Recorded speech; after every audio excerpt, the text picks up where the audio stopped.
A'udzu billahi minasyaitonir rajim. Bismillahirrahmanirrahim. Assalamualaikum warahmatullahi wabarakatuh.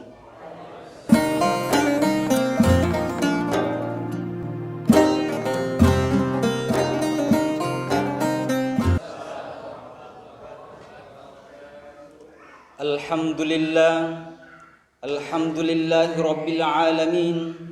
Wabihi nasta'in ala umur dunya wa din. Assalatu wassalamu ala asrafil anbiya'i wal mursalin Sayyidina Muhammadin wa ala alihi wa ashabihi ajma'in. Amma ba'd. Hadirin jamaah salat isya yang insyaallah dirangkaikan salat tarawih yang dirahmati Allah subhanahu wa ta'ala. Seiring puji yang tak pernah henti hanyalah milik Allah yang maha suci. Semenandung rindu yang tak pernah layu hanyalah milik Allah yang maha tahu. Segenap sanjung terpumpung hanyalah milik Allah yang maha agung. Salawat beringkaikan salam semoga tercurahkan kepada suri tauladan umat manusia. Libur lara dikala duka, mengobati kalbu dikala rindu, penerang hati dikala tersakiti, yakni nabiyyana wa habibana wa rasulana Muhammad sallallahu alaihi wasallam. Allahumma salli wa sallim alaihi. Hadirin jemaah salat isya yang akan dirangkaikan salat tarawih secara berjamaah, pada kesempatan kali ini insyaallah saya akan mengangkat sebuah judul ceramah yang berjudul Hikmah Dua Amalan di bulan suci Ramadan. Kabar gembira disampaikan kepada para hadirin dan hadirat bahwa orang-orang yang berpuasa memiliki dua kebahagiaan. Kata Rasulullah sallallahu alaihi wasallam, "Lis-shaimi farhatani." Orang-orang yang berpuasa memiliki dua kebahagiaan. Lalu apa yang pertama? Farhatun inda fitratihi, yakni kebahagiaan yang pertama ialah ketika ia berbuka. Tadi menjelang jam 5 sampai jam 6 kita sudah berbuka puasa. Kita merasakan kebahagiaan karena kenapa? Karena kita mampu menahan lapar dan haus serta mampu menahan hawa nafsu kita selama sehari. Lalu lantas kebahagiaan kedua apa? Hadirin, kata Rasul, inda liqa'i rabbih, yakni ketika ia bertemu dengan Tuhannya. Mengapa demikian? Karena puasa adalah salah satu amalan yang sangat luar biasa. Semua amalan-amalan di bulan suci Ramadan dilipat gandakan menjadi 10 kali lipat, bahkan sampai 700 kali lipat. Tapi kata Allah subhanahu wa ta'ala, kecuali puasa. Puasa adalah milikku, maka aku yang akan membalasnya. Saking spesialnya hadirin bulan puasa itu, puasa Ramadan itu, yang tadinya di luar bulan puasa kita mampu memaksimalkan urusan dunia kita, tapi kadang-kadang urusan akhirat kita jarang kita laksanakan. Tapi ketika datang bulan suci Ramadan, kita mampu bisa memaksimalkan kegiatan dunia kita, dan kita bisa menjalankan amalan-amalan sebagai hamba untuk beribadah kepada Allah subhanahu wa ta'ala. Hadirin jamaah salat isya yang dirahmati Allah subhanahu wa ta'ala. Lalu hikmah yang kedua ialah amalan bersilaturahmi kepada kerabat, sahabat, dan orang-orang yang kita kenali. Mengapa kita harus bersilaturahmi? Allah tidak menyuruh kita seluruhnya untuk menjalin hubungan vertikal kepada Allah subhanahu wa ta'ala, melainkan Allah menyuruh kita untuk membangun silaturahmi horizontal kepada makhluknya.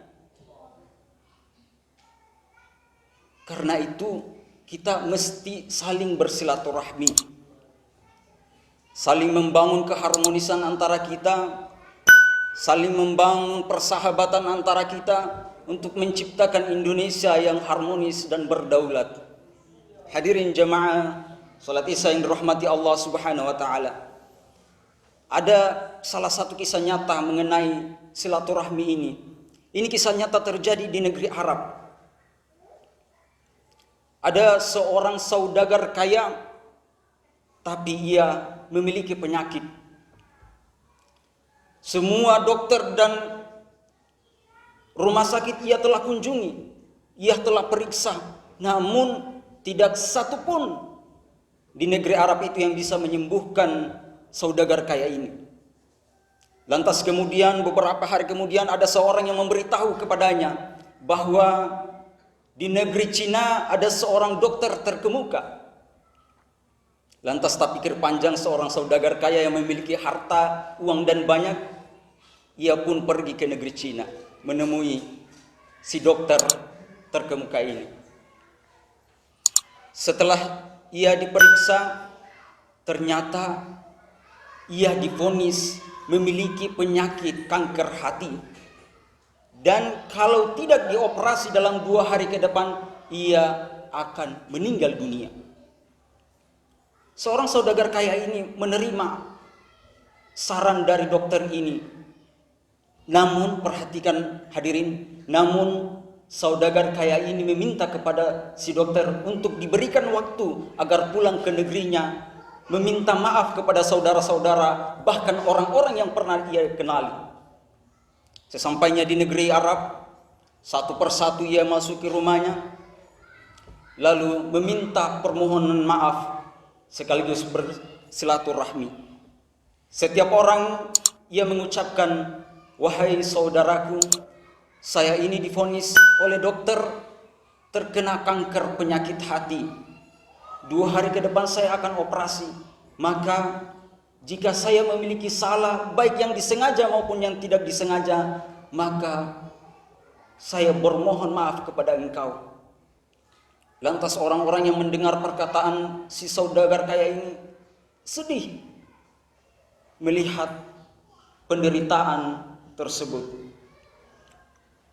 2 hari menjelang, ia pun balik ke negeri Cina. Namun hadirin, sebelum ia naik pesawat di bandara, ia menemui seorang ibu tua yang mencari makanan di tempat yang tidak layak. Tersentuh hati seorang saudagar kaya ini untuk menolongnya. Ia pun pergi ke swalayan membeli daging sebanyak 2 kilogram agar diberikan kepada ibu ini setiap hari selama 1 tahun.